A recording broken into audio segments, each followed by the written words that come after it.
To the question, what is our path to the mountaintop? Now, Martin's iconic speech is now over 50 years old, and like everything else that has aged, it has aged and matured, all the while remaining timelessly relevant. While Martin spoke of his view from the mountaintop, he also pointed to the valley where we find the promised land. And there are a few things that you ought to know about the mountaintop. First, let's be clear. The mountaintop is not a destination. It's more of a milestone. It's a place of strategic advantage. From the mountaintop, you can see miles ahead in every direction. Martin saw years ahead into the future as to what America could be. His focus on change touched many facets of our society. He saw the need for excellence in education, for achievement in the economy and business, for criminal justice reform, for political activism, for fair housing, for the right to organize, the right to vote, the right to form unions. Martin had scaled the mountain and had looked far off through the unknown terrain, and he saw what America could become, but he knew it would be a harrowing trek with treacherous paths and unsure footing. He knew that he himself would be a victim of the mountain.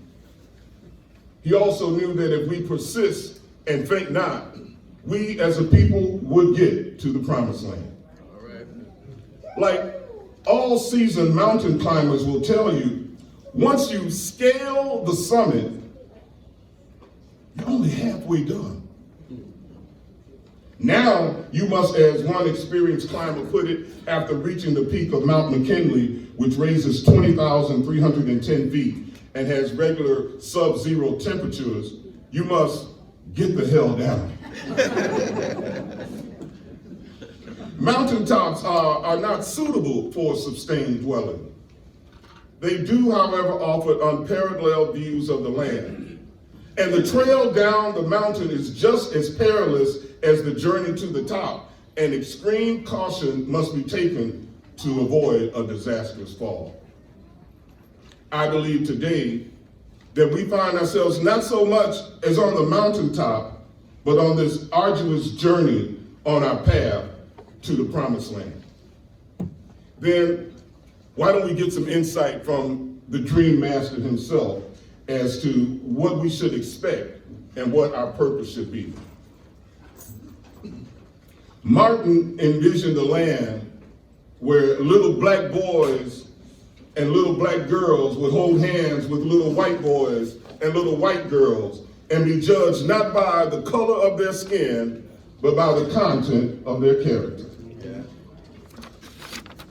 The mature and aged version says, when black men and black women can sit at the table with white men and white women and be judged on their character and merit, not their ethnicity or the color of their skin.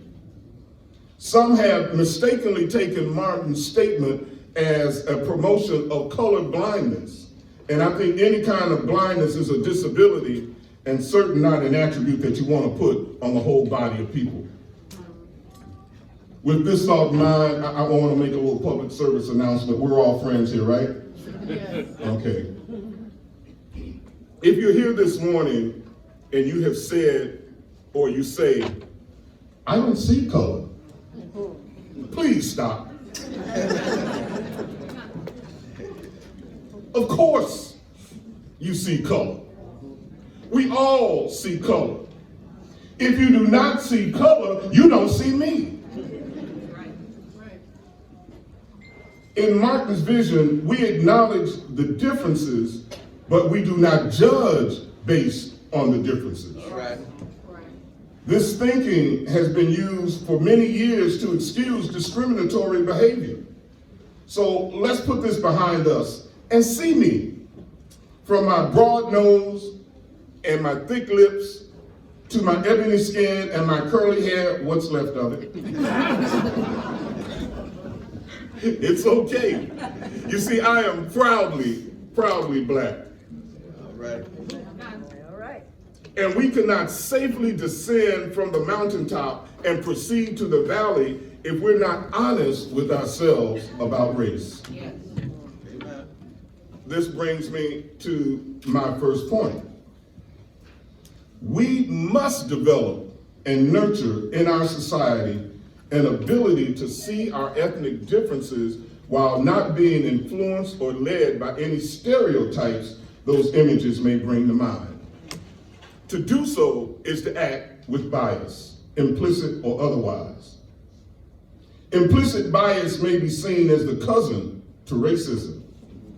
One may not be a racist in their thoughts and deeds, but may be surely living and operating within the construct of implicit bias. Now, I'd like each of you to indulge me for just a second. Close your eyes. Close your eyes. Now, imagine it is nearing dark in your neighborhood. The sun is just about to set. Down the street come a group of young white males, laughing, talking loudly, playfully pushing and shoving each other, but otherwise minding their own business. What thoughts come to your mind?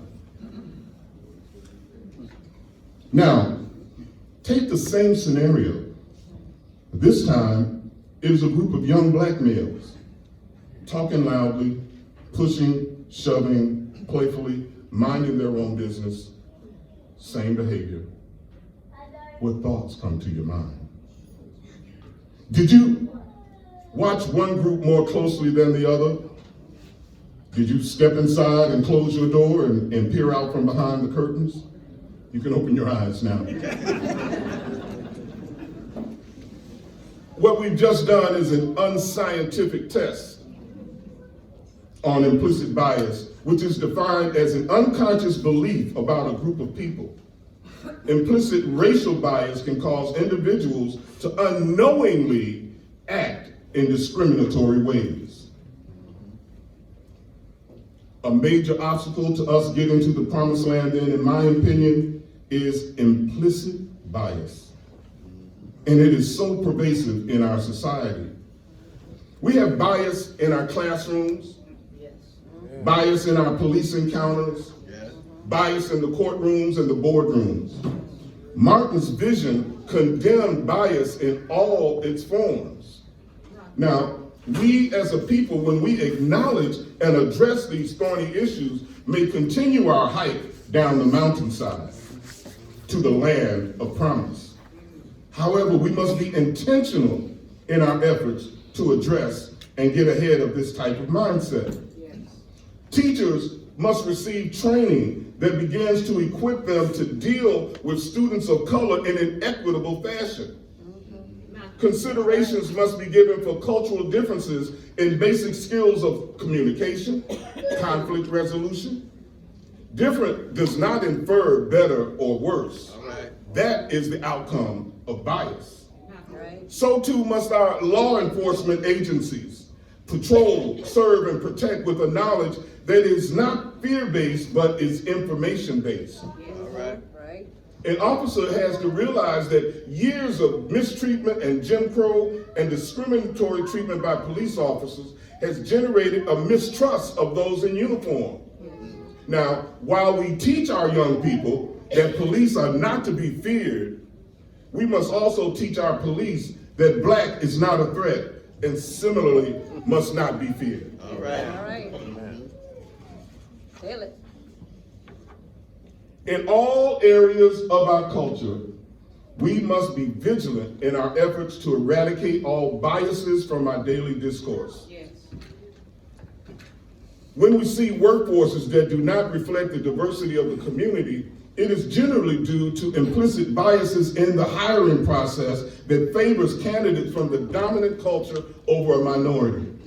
Now, I think if I were to ask people here in this room, particularly persons of color, have you ever encountered a time in your life where you applied for a job, you applied for a position, and you knew you were qualified, you knew you had all of the skill sets that were required to do that job, and you knew that you would be perfect for that job, but somehow your application was passed over. And then when you saw the person who was hired, you knew immediately that you were the better candidate. You may have been the victim of implicit bias. All right.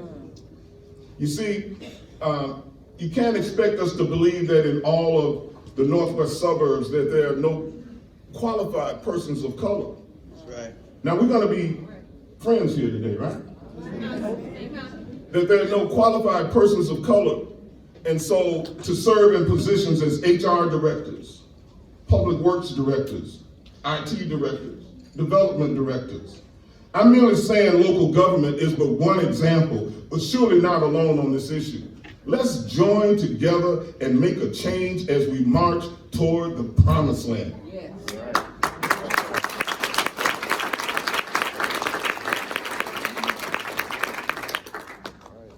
Martin was a champion of education. Yeah. As we travel down the mountainside, we will be best equipped to enter the promised land when we have placed the proper import and status to the value of education. We can no longer accept failing schools.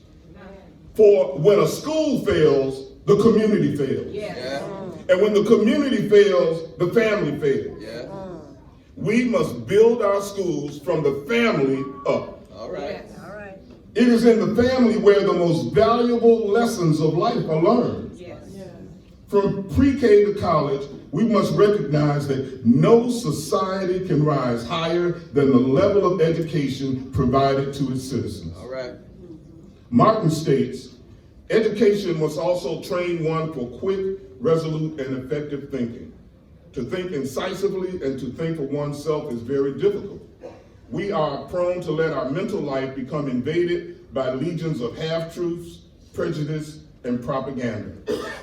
To save a man from the morass of propaganda, in my opinion, is one of the chief aims of education. Education must enable one to sift and weigh evidence, to discern truth from false, the real from the unreal, and fact from fiction.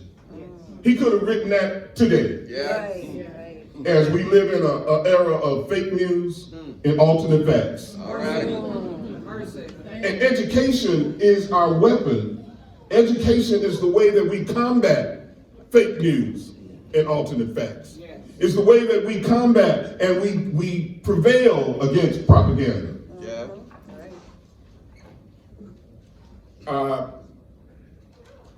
Today, some are given to question the wisdom and the necessity of a college education, citing student loan debt and the inability to find relatable employment. To give some insight to this question, I also want to quote another esteemed intellect from that time period,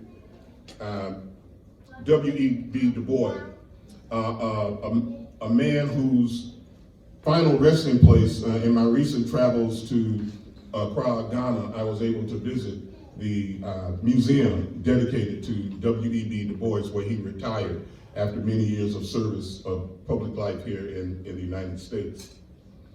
And W.E.B. Du Bois makes this statement: all cannot go to college, but some must. Every isolated group must have its yeast, must have for the talented few centers of training where men are not so mystified and befuddled by the hard and necessary toil of earning a living as to have no higher aim than their bellies and no God greater than gold. You see, education serves a purpose. And as we were growing up, the mantra was go to college and get a job. Go to college so you can make a living. And there's nothing wrong with that instruction, but we must realize that education is about more than just getting a job. Yes. It's about more than just making a living. Yes. Education equips you to deal with life. Yes.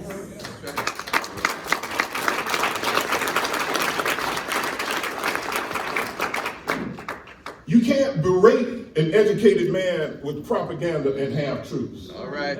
You can't fool him. You can't bamboozle him. Because he has information and he knows how to discern information and facts. And that becomes then an informed citizen. Yeah. Which then becomes an informed person in the electorate, an informed voter. That is how we combat half-truths and propaganda and lies.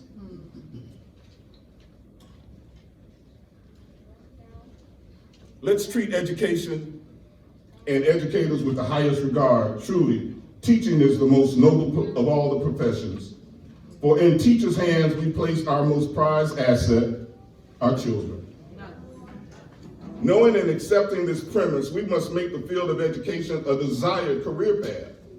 There should never be a shortage of teachers. Right. We must pay teachers competing wages for professionals, many who have advanced degrees. Yeah.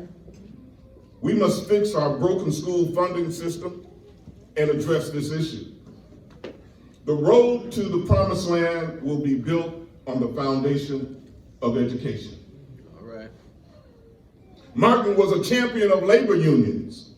While supporting the striking sanitation workers in Memphis that he was assassinated. In an interview with Daniel Denver, the author of All-American Nativism, Brandon Terry, an associate professor of African and American Studies at Harvard University, states that Martin had all sorts of ideas, whether they be things like a guaranteed income. Can you say hello, Andrew Yang? Or a more expansive framework, collective bargaining, tenant organizing, welfare rights organizing. Martin believed that in the promised land, the people united through union affiliation could resist the tyranny of the barons of industry. He believed in organizing. Many of the benefits that we enjoy now are as a result of organized labor. 5-day work week, sick leave, sick pay, and on and on. These are the benefits of organized labor, and we must continue to place the proper importance on organized labor. I believe Martin was a champion of equity. Yes. Equity is the natural outcome of equality. All right. Equity is achieved when equality opens the door and you're allowed a voice at the table. But equity is when you are empowered while sitting at the table with a voice in the decision. Yes. All right. You see, for too long we've been invited to sit at the table, but our voices haven't been heard, and we've not been allowed to participate in the decision-making process. We must continue to push for reforms that remove barriers to the advancement of all people. When we have equity in our representation, then we can be the voice for the underserved in our community. Yes. Justice can only be achieved when equity is realized. Yes.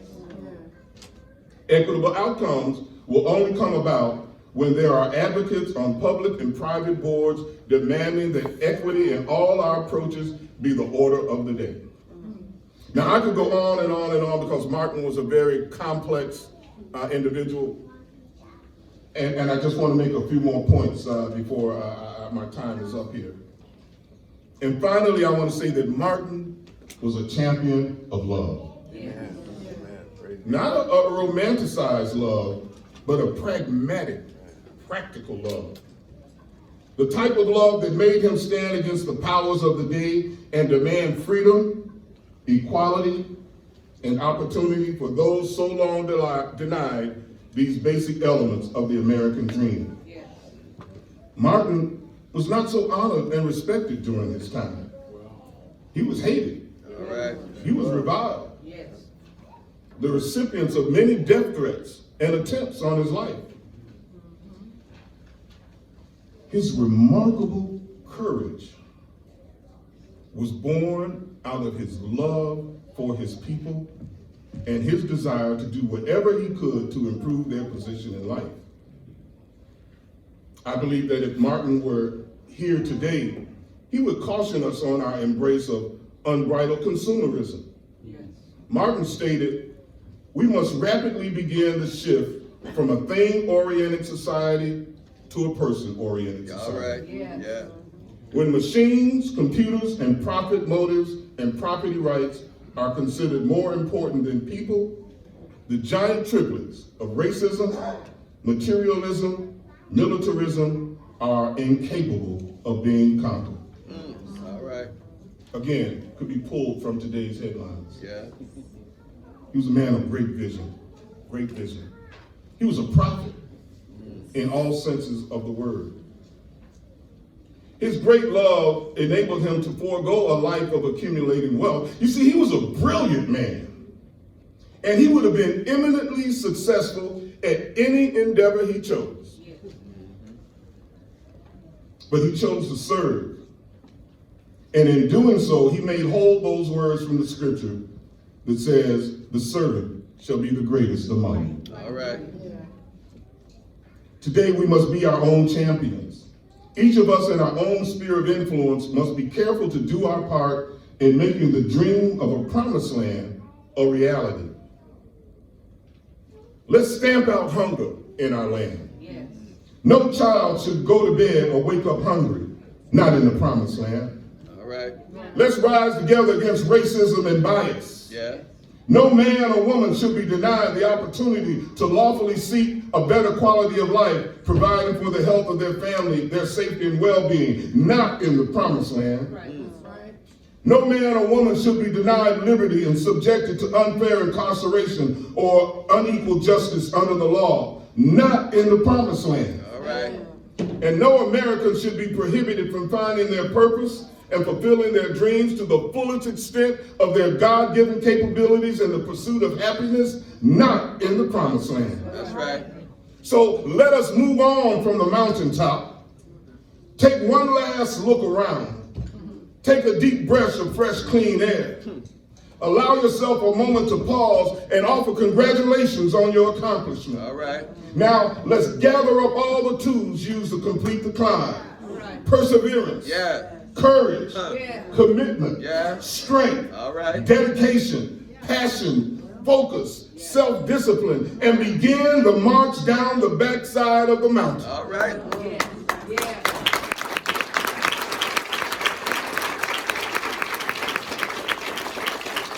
There's an old song we used to sing in church back in Chicago. The words were, I don't feel no waste time. Come too far from where I started from. Nobody told me the road would be easy. I don't believe he brought me this far to leave me.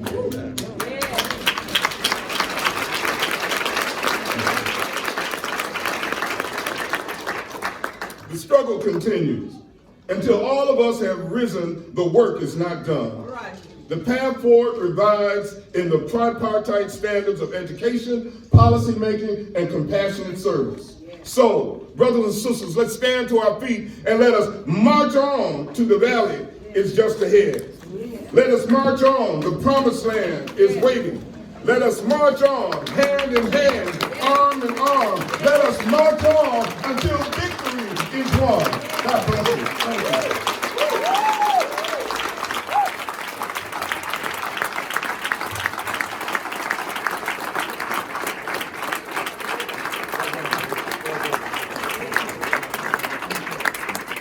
Hold on.